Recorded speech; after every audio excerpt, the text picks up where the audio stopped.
Assalamualaikum warahmatullahi wabarakatuh. Perkenalkan, nama saya Muhammad Zakaria, absen 4 dari 10 TK3. Di sini saya akan mempresentasikan tentang alat tangan dan alat kerja kelistrikan. Alat tangan. Yang pertama ada obeng atau screwdriver. Obeng sendiri berfungsi untuk membuka atau mengencangkan baut atau skrup pada berbagai benda. Misalnya saja, obeng digunakan untuk memasang baut saat merakit meja atau digunakan untuk membuka skrup pada cover laptop. Selanjutnya ada tang. Tang sebuah alat yang prinsip mekanisnya seperti gunting yang fungsi utamanya adalah menjepit, namun dapat juga sebagai pemotong sesuai dengan nama dan ujung kepala tang. Selanjutnya ada tang potong atau side cutting plier.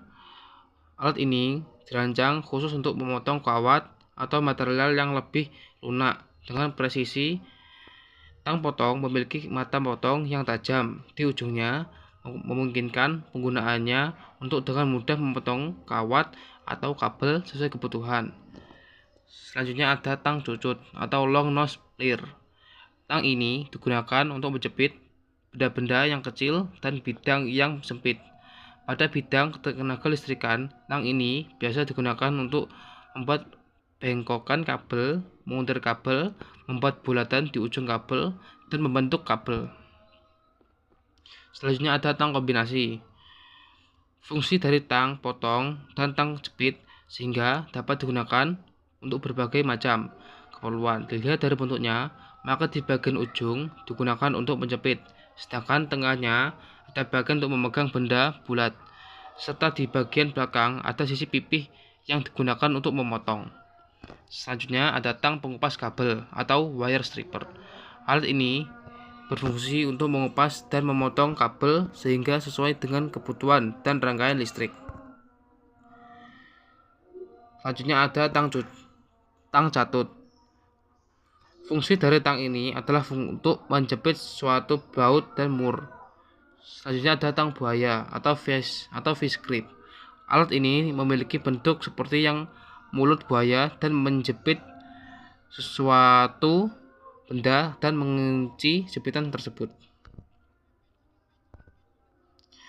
Selanjutnya ada tang press gun. Tang press gun atau secara singkat dinamakan tang skun digunakan untuk menekan atau ngepres pangkal skun supaya mengunci posisi kabel yang sudah terkupas pada skun. Selanjutnya ada tang crimping. Tang crimping ini adalah alat yang digunakan untuk memasangkan konektor RJ45 ke kabel jaringan. Di dalam tang dilengkapi juga dengan pemotong dan pengupas kabel. Selanjutnya ada palu. Palu ini biasanya digunakan untuk memasang klem kabel yang terdapat paku yang harus dipukul untuk menancapkan ke tembok, atau bisa juga untuk membuat lubang di tembok untuk memasang pipa instalasi listrik. Selanjutnya ada palu besi. Untuk dasar palu ini biasanya digunakan untuk memukul paku, menandai logam yang akan dibor, dan mencabut paku. Selanjutnya ada palu karet. Biasanya digunakan untuk menekan dengan pukulan, tidak meninggalkan bekas pukul.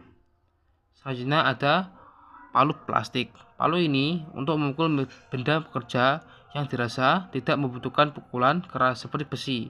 Palu ini dapat digunakan saat melepas sesuatu benda yang mudah dilepas. Selanjutnya ada kunci atau wrench. Kunci atau biasa disebut dengan wrench dalam dunia teknik merupakan alat untuk membuka mur berbentuk persegi 6. Alat ini memiliki berbagai ukuran. Selanjutnya ada cutter. Alat ini biasa digunakan untuk memotong kabel, menyayat kabel, membuka ikatan, dan keperluan lain. Dan selanjutnya ada gergaji. Gergaji ini pada bidang ketenaga listrikan biasanya digunakan untuk memotong kabel duct dan memotong pipa instalasi. Alat kerja kelistrikan. Yang pertama ada solder. Biasanya digunakan untuk memasang komponen dalam PCB atau menyambung kabel. Selanjutnya ada bor. Bor ini digunakan untuk melubangi PCB, melubangi panel listrik, membuat lubang untuk pipa, dan lain sebagainya. Dan yang terakhir ada gerinda. Penggunaan gerinda pada bidang kelistrikan digunakan untuk memotong ducting, memotong pipa, menguluskan hasil potongan, melubangi tembok yang akan dipasang instalasi listrik. Sekian presentasi dari saya. Kalau ada kesalahan mohon dimaafkan. Wassalamualaikum warahmatullahi wabarakatuh.